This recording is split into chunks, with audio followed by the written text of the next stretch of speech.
안녕 여러분. 오늘 우리가 배울 작품은요. 이육사 시인의 청포도입니다.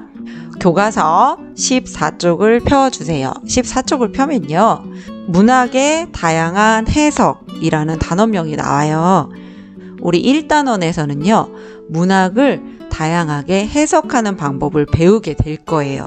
그리고 여러분들은 작품을 배운 후에 근거의 차이에 따른 다양한 해석을 비교하며 작품을 감상할 수 있어야 합니다. 제일 중요한 단어가 이 근거라는 단어인데요. 논쟁 따위가 나오게 된 바탕이나 까닭을 의미합니다. 우리가 작품을 감상할 때요. 여러분 마음대로 막 해석하는 것이 아니라 근거에 따라 해석하는 방법을 이 단원에서 알게 되고 여러분들이 근거에 따라서 해석을 할 수 있는 것이 학습 목표가 됩니다. 그 다음에 또 하나 다양한 해석이라는 단어인데요. 역시 마찬가지예요. 우리가 문학작품을 해석할 때 여러 방법을 쓸 수가 있겠죠. 자기 주관적인. 그러나 우리 교과서에서는요.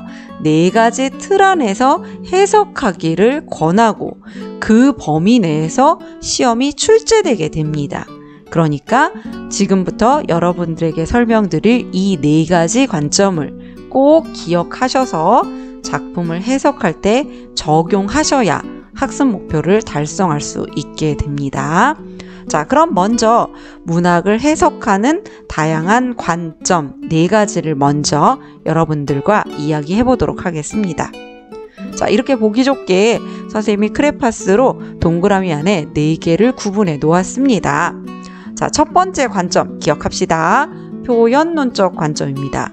표현론적 관점은요, 표현하는 주체 누구겠어요? 작가입니다. 그래서 표현론적 관점은 누가 글을 썼는가, 작가가 누구인가를 알아보는 관점으로요. 작가에 따라 결국 시어의 의미가 다르게 해석될 수 있다라는 뜻이에요. 작가를 알아야 시어를 정확하게 해석할 수 있게 되는 관점입니다. 표현론적 관점은 작가에 따라 해석하는 관점이다 라고 생각해 주세요. 그 다음 두 번째 반영론적 관점인데요. 시라는 건요. 혼자서 그냥 달랑 이렇게 쓰여지는 것이 아니라요. 그 시대의 영향을 받게 돼요. 그렇기 때문에 이 시가 언제 쓰여졌는가를 알아야 우리가 작품을 정확하게 해석할 수 있게 됩니다. 즉 시대에 따라 시어가 다르게 해석될 수 있다라는 거죠. 그래서 우리가 그 시를 해석하려면 쓰여진 시대를 반드시 알아야 하고 그 시대에 맞게 해석해야 한다라는 거 기억해 두세요. 그리고 세 번째는 효용론적 관점인데요. 이거는 독자에 따라서 해석이 달라질 수 있다라는 관점이에요. 독자가 이 시를 통해서 무엇을 느끼는가, 독자에 따라서 시어의 느낌이 다르긴 하지만요. 독자도 사실은 그 시대의 보편적인 한 인물이에요. 그렇기 때문에 아무리 다양한 관점에서 독자가 해석을 한다고 하더라도 그 관점의 범위에는 한계가 있게 된다라는 걸 기억해 주세요. 근데 여러분들이 알아야 될 건 이거예요. 독자의 관점에서 해석하는 걸 효용론적 관점이라고 한다. 요거를 여러분들이 기억하셔야 합니다. 그리고 마지막인데요. 우리가 늘상 시를 해석했던 방법입니다. 객관론적 관점. 보면 다 알아요. 네, 이 시가 어떻게 표현되고 있는가, 어떻게 표현하고 있는가인데요. 그래서 아주 수많은 분석들을 합니다. 시적 화자가 누굴까? 이 시에서 듣고 있는 청자는 누굴까? 이 시에는 어떤 운율이 있을까? 어떤 음악성이 있을까? 그리고 이 시에는 어떤 함축적 의미가 있을까? 근데 사실 이 함축적 의미는 표현론적, 반영론적 관점도 다 반영되어 있다라고 보셔야 되겠죠? 그죠? 그래서 함축적 의미는 사실 객관적인 관점에서만 해석하는 건 아닌 것 같아요. 그 다음에 형상성이라는 부분에서도 해석을 할 수가 있는데요. 이 형상성은 다른 말로 이미지, 심상이라고도 해요. 다 똑같은 말이거든요. 형상성은 뭐냐면요. 이 시를 시각적, 후각적, 촉각적, 미각적, 공감각적 방법으로 시를 표현하는 것을 말합니다. 그 다음에 시의 주제는 무엇일까? 또 이 시는 어떤 표현법이 사용되었는가? 의인법, 직유법, 은유법, 점층법, 정강법, 다양한 표현 방법이 시에서 사용될 수 있잖아요. 어떤 표현 방법이 사용되어 있는지를 해석하는 관점입니다. 자, 이렇게 네 가지 관점 기억해 주세요. 표현론적 관점, 반영론적 관점, 효용론적 관점, 객관론적 관점. 표현론적 관점은 작가에 따라서 해석을 하는 거고, 반영론적 관점은 시대에 따라서 해석을 하는 거고요. 표현론적 관점은 독자가 자기 스스로의 상황에 맞게 해석을 하는 방법이고, 객관론적 관점은 시 자체를 각각의 표현 방법에 따라서 해석하는 관점입니다. 자, 그래서 우리 청포도라는 시를 해석해 볼 건데요. 먼저 표현론적 관점에서 해석해 보도록 하겠습니다. 표현론적 관점은 작가에 따라서 해석을 해보는 거죠. 청포도의 작가는 이육사 시인입니다. 이육사 시인은 1904년에 출생하여 1944년에 돌아가셨습니다. 시인이면서 독립운동가였어요. 우리가 주목해서 봐야 될 것은 이 독립운동가라는 타이틀이겠죠. 이육사 시인은 앞에서도 설명했지만 1904년 안동에서 출생했는데요. 옛날부터 안동은 양반들이 함께 모여 살던 마을이었죠. 이육사 역시 대대로 양반 집안이었고요. 그래서 이육사 시에는 한시적인 느낌이 많이 담겨져 있습니다. 자, 원래 본명은 원록이에요. 그러니까 이육사 시인의 주민등록 등본에는 원록이라고 나온다는 거죠. 그러나 이육사 시인의 필명은, 그러니까 글을 쓸 때 이름은 육사인데요. 그 이유는 이육사가 처음으로 투옥되었던 대구 형무소에서의 수임번호가 264번이었기 때문입니다. 당연히 독립운동으로 투옥이 되었었어요. 이육사 시인은요, 17차례나 옥고를 치렀고요. 그래서 그의 시에는 강한 저항의식이 담겨 있습니다. 이육사의 시를 저항시라고 부르고요. 이육사 시인을 저항시인이라고 부른다는 거 기억해 두세요. 그리고 결국 우리 이육사 시인은 1944년 중국 베이징에서 순국하셨습니다. 형무소에서 17번째 옥고였겠죠. 자, 그래서요, 우리가 이육사의 시를 해석할 때는요, 독립운동가이기 때문에 그의 시는 저항의식이 강합니다. 그래서 이육사 시에서 긍정적인 시어가 등장한다면 우리는 조국의 독립을 의미할 수 있겠구나 라고 해석을 할 수 있게 되고요. 부정적인 시어가 나오면 뭐겠어요? 당연히 일제강점기 상황이겠구나 라고 해석할 수 있는 거죠. 네, 요게 바로 표현론적 관점입니다. 작가를 모르면 시를 해석할 수 없어요. 그렇죠. 그렇기 때문에 반드시 작가를 알고 그 시를 해석할 수 있어야 합니다. 두 번째 관점 가보겠습니다. 반영론적 관점인데요. 반영론적 관점은 그 시가 쓰여진 시대를 놓고 시를 감상하는 것입니다. 이육사 시 청포도는요, 일제강점기에 쓰여졌습니다. 일제강점기에는 이렇게 나라를 빼앗으려는 자가 세상 전부를 얻은 것처럼 득세했겠죠. 하지만 이런 사람들도 있었습니다. 나라를 찾으려는 자, 그래서 다시 지키려는 자들도 함께 있었죠. 그렇기 때문에 우리 이육사 시의 시가 탄생하게 되는 겁니다. 이육사 시는 저항시이기 때문에 이육사 시에 나타나는 긍정적인 시어는 당연히 조국 독립에 대한 희망입니다. 그리고 부정적인 시어는 일제강점기 암울한 현실이라고 볼 수 있습니다. 일제강점기에 쓰여진 모든 시가 이렇게 해석되는 건 아니에요. 그러나 이육사라는 시인이 일제강점기를 바탕으로 시를 썼기 때문에 이렇게 해석할 수 있다라는 거죠. 자, 그 다음 세 번째 관점 가볼게요. 효용론적 관점입니다. 현재를 살아가는 독자에 따라서 시를 다르게 해석할 수 있지만 역시 이것도 독자가 시에 대해서 잘 배운 독자가 해석하는 방법이기 때문에 독자의 관점도 그렇게 다르진 않습니다. 자, 이 친구는 저는 손님을 기다리는 화자의 태도에 감동을 했어요. 이렇게 느꼈고요. 그렇기 때문에 이 아이는 기다리는 대상에 대한 정성이 가득 느껴지는 시라고 저는 생각합니다. 이렇게 보는 거죠. 그에 비해서 이 친구는 또 이렇게 생각을 해요. 저는 청포도에 대한 묘사가 정말 인상적이었어요. 그렇기 때문에 청포도를 통해 고향의 풍성함과 고향에 대한 화자의 애정을 느낄 수 있었어요. 요렇게 독자가 해석하는 것. 네, 요게 바로 효용론적 관점입니다. 독자가 시를 읽고 감동을 받았어요. 그런 걸 갖다 효용론적 관점이라고 한다라는 것 여러분들 기억해 주세요. 다양한 관점에서 이제 청포도라는 시를 해석해 볼 건데요. 먼저 한번 선생님이 천천히 읽어 볼게요. 청포도 이육사. 내 고장 7월은 청포도가 익어가는 시절. 이 마을 전설이 주저리 열리고 먼데 하늘이 꿈꾸며 아라리 들어와 박혀. 하늘 밑 푸른 바다가 가슴을 열고 흰 돛담배가 곱게 밀려서 오면 내가 바라던 손님은 고달픈 몸으로 청포를 입고 찾아온다고 했으니 내가 그를 맞아 이 포도를 따먹으면 두 손은 한뿍 적셔도 좋으련. 아이야, 우리 식탁엔 은쟁반에 하얀 모시수건을 마련해 두렴. 6연으로 되어 있고 12행으로 되어 있는 시입니다. 그러면 한 행 해석해 보도록 하겠습니다. 다양한 관점에서요. 내 고장 7월.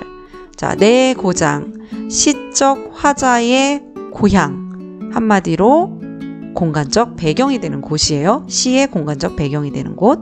그 다음에 7월은 시간적 배경이 되는 곳이죠. 그런데 거기에 무엇이 있냐면요. 청포도가 있습니다.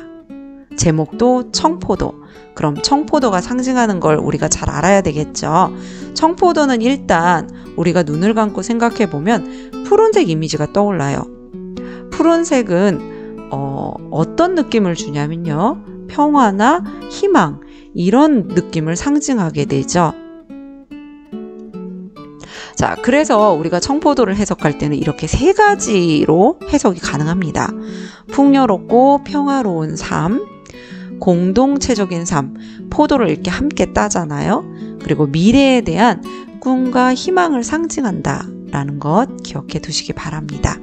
그래서 1년의 소주제는 내 고장 7월에 청포도가 익어간다 라는 것을 보여주고 있습니다. 두 번째 연 보도록 할게요. 이 마을 전설이 주저리 열려요. 갑자기 전설이라는 단어가 등장을 하는데 이 전설이 주저리 열려요. 그러니까 결국 주저리 열리는 게 전설이니까 전설은 청포도를 상징한다고 볼 수가 있겠죠. 그런데 그 청포도가 어떻게 열려요? 주저리 아주 풍성하고 풍요롭게 그렇게 열려요. 그래서 의태어를 사용해서 표현하고 있습니다. 그런데 이 청포도에 무엇이 들어와 있냐면요. 하늘이 들어와 있어요. 큰 청포도가 있고요. 그 청포도의 표면이 아주 맨질맨질해요. 그러면 그 청포도에 하늘이 이렇게 비치겠죠. 그것을 묘사한 부분입니다. 근데 하늘도 역시 어떤 색깔? 파란색. 그래서 푸른 이미지, 똑같이 꿈, 이상, 소망을 상징하게 됩니다. 여기서 꿈까지 함께 나타내게 된 이유는요. 뒤에 보면 하늘이 꿈을 꾼다고 그랬잖아요. 그렇죠? 그래서 하늘이 꿈꾸며 의인법 사용되고 있고요. 그 다음에 아라리 들어와 박혀 라고 해서 역시 풍성하고 풍요로운 느낌을 주고 있습니다. 자, 이 연에서는 청포도 속에 꿈과 소망이 담겨 있다 라는 것을 의미합니다. 자, 그럼 3년으로 가보겠습니다. 내용이 바뀌는데요. 하늘 밑 푸른 바다가 가슴을 열어요. 앞에서 하늘, 푸른색 이미지였던 거 알고요. 그런데 또 푸른색 이미지가 있어요. 뭐죠? 바다죠? 바다도 역시 푸른 이미지, 평화, 희망을 상징합니다. 그 바다가 쫙 넓게 펼쳐져 있고요. 그 바다가 가슴을 열어요. 네, 평화로운 세상이 오기를 희망하는 그런 모습이라고 볼 수 있어요. 의인법이 사용되어 있습니다. 그리고 흰 돛담배가 오는데 그 돛담배의 돛이 흰색이에요. 흰색은 뭔가 깨끗하고 순수한 느낌을 갖잖아요. 그런데 돛담배가 옵니다. 돛담배는 어디서 와요? 바다에서 와요. 누구에게 와요? 우리 마을로 와요. 그래서 돛담배는 이상, 바다와 현실, 우리 마을을 연결해주는 매개체라고 할 수가 있어요. 자, 그리고 또 하나, 바다는 파란색, 그리고 돛담배는 흰색이죠. 이 두 개가 흰색과 파란색이 대비를 이루어요. 이런 걸 갖다가 색채 대비라고 하는데요. 이렇게 색채 대비를 사용하고 있는 이유는 소망과 기대를 강조하기 위해서입니다. 3년에서는 흰 돛담배가 밀려오기를 바랍니다. 한마디로 자신의 소망이 이루어지기를 바라는 거죠. 왜 돛담배가 오기를 바랄까? 그 돛담배에 누가 타고 있냐면요. 사연에서 보도록 할게요. 내가 바라던 손님, 그 손님이 돛담배에 타고 있습니다. 손님은 누구일까요? 내가 계속 바랬어요. 표현론, 반영론적 관점에서 볼 수가 있어요. 표현론, 작가의 관점에서, 반영론, 시대적 관점에서 봤을 때 일제강점기 저항신이 쓴 시예요. 그러면 이 손님은 무엇을 의미할까요? 여러분들 추측해야 되겠죠? 정답 나오나요? 요거죠. 네. 조국의 광복과 평화로운 삶이라고 볼 수가 있어요. 자, 그런데 그냥 내재적 관점에서도 볼 수 있어요. 시적 화자가 오기를 바라는 대상이에요. 그러니까 시적 화자가 기다리는 대상이라고 볼 수도 있겠죠. 그런데 이 손님이 고달픈 몸으로 와요. 이 손님은요, 고단하고 힘겨운 삶을 헤쳐서 나에게 오는 존재입니다. 그러니까 굉장히 귀한 존재가 되겠죠? 그런데 그 사람이 어떻게 오냐면, 그 손님이 어떻게 오냐면 청포를 입고 와요. 청색입니다. 또 나왔죠? 푸른색 이미지, 푸른색 도포. 네, 푸른 이미지 역시 이상, 꿈, 희망을 상징합니다.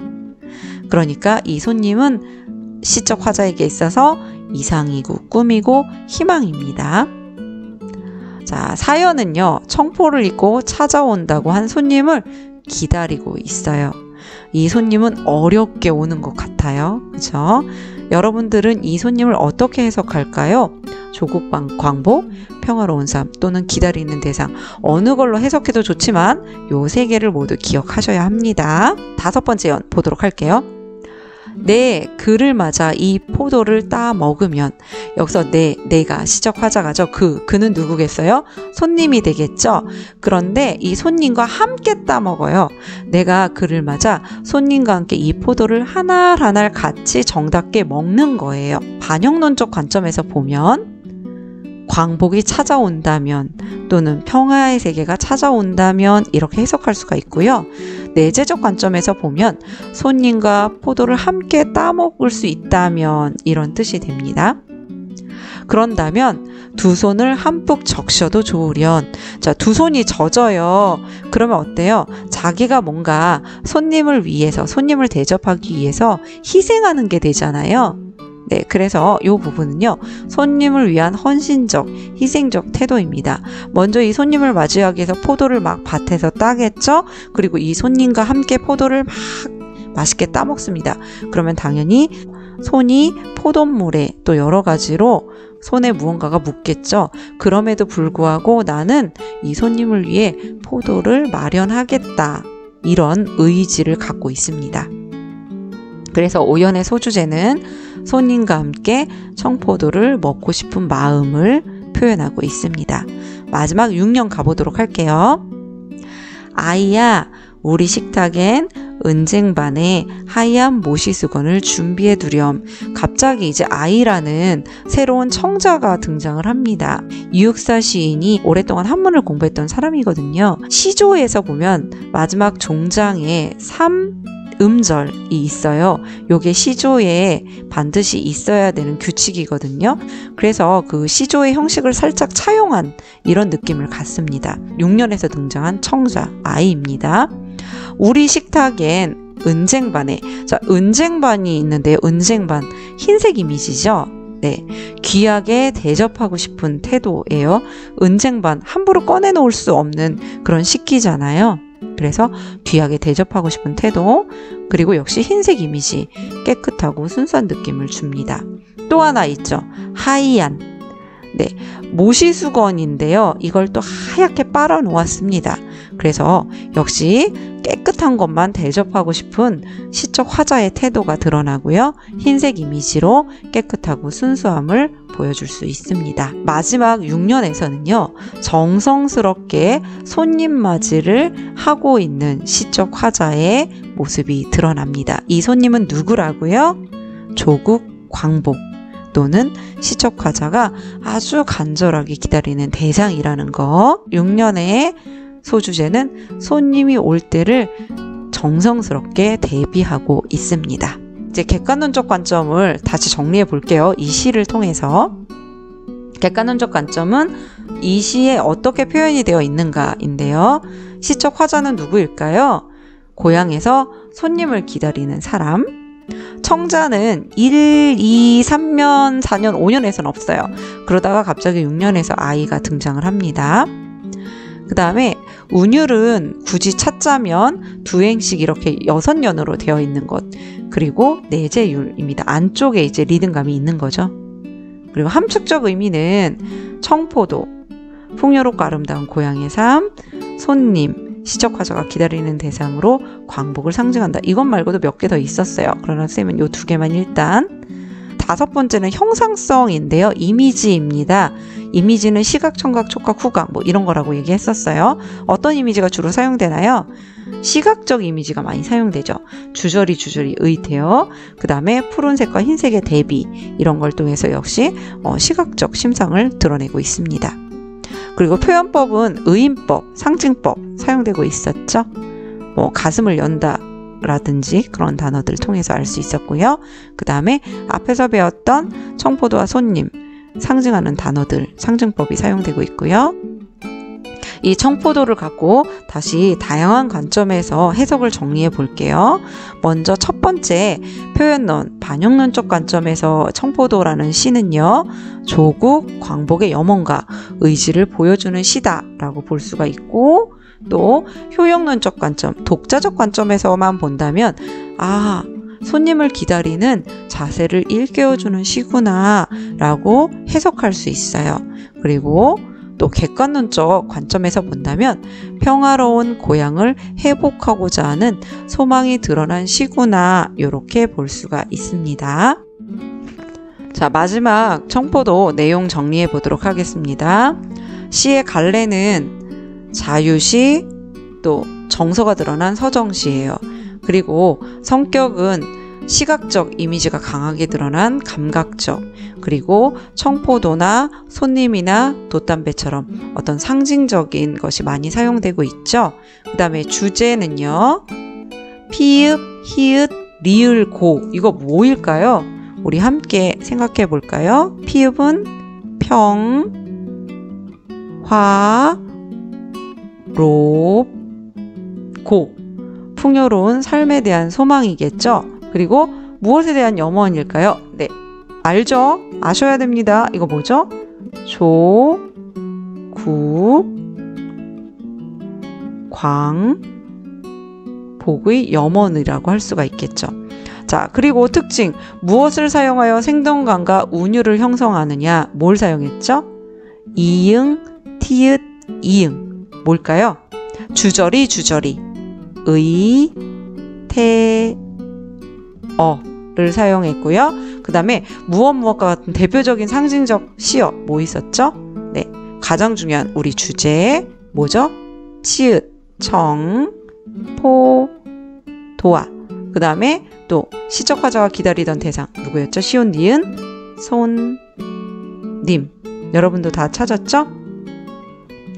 과 같은 상징적 표현을 사용해서 뭐를 드러내고 있어요? 네, 주제를 드러내고 있습니다. 주제는 뭐죠? 평화롭고 풍요로운 삶, 조국 광복에 대한 염원이었습니다. 그 다음에 색채 대비 사용되고 있는데요. 무슨 색과 무슨 색이었죠? 이것과 이건데요. 네, 피음, 리을, 시옷. 뭐죠? 푸른 색과 그다음에 무슨 색? 네, 돛담배인 흰색과 은쟁반의 흰색을 통해서 뭐예요? 소망과 기대를 강조한다 라는 거였습니다. 자, 여러분들 어때요? 청포도를 통해서 우리 다양한 해석을 할 수 있게 됐나요? 자, 우리 학습 목표가 뭐였냐면요, 근거의 차이에 따른 다양한 해석을 하는 것이었습니다. 할 수 있나요? 비교해 볼 수 있나요? 자, 마지막 다시 정리요. 자, 시에는요, 시를 우리가 해석하기 위해서는 표현론적 관점, 누가 글을 썼는가에 따라서 작가에 따라 시어가 달라질 수 있고요. 반영론적 관점, 글이 쓰여진 시대가 언제인가에 따라서 그 시대에 따라서 같은 시어라도 다를 수 있습니다. 그리고 효용론적 관점, 독자에 따라서 독자가 느끼는 감동이 다를 수 있기 때문에 역시 시의 의미가 달라질 수 있고요. 마지막, 얘는 객관론적 관점인데요. 얘는 달라지진 않겠죠. 네, 어떻게 표현했는가, 네, 시적 화자 청자는 누구인가, 그 다음에 음악성, 어떤 음악성이 사용되는가, 그리고 함축적 시어가 어떤 것이 있는가, 그리고 어떤 이미지의 시어들이 있는가, 그리고 시의 주제는 무엇인가, 어떤 표현법을 사용하고 있는가, 이렇게 여러 가지 다양한 관점에서 시를 해석할 수 있다는 거 기억해 두시기 바랍니다. 자, 여러분들 오늘 긴 시간 수고 많았고요. 우리 다음 시간에는 학습 활동을 통해서 다시 만나도록 하겠습니다. 수고 많았습니다. 여러분들 안녕.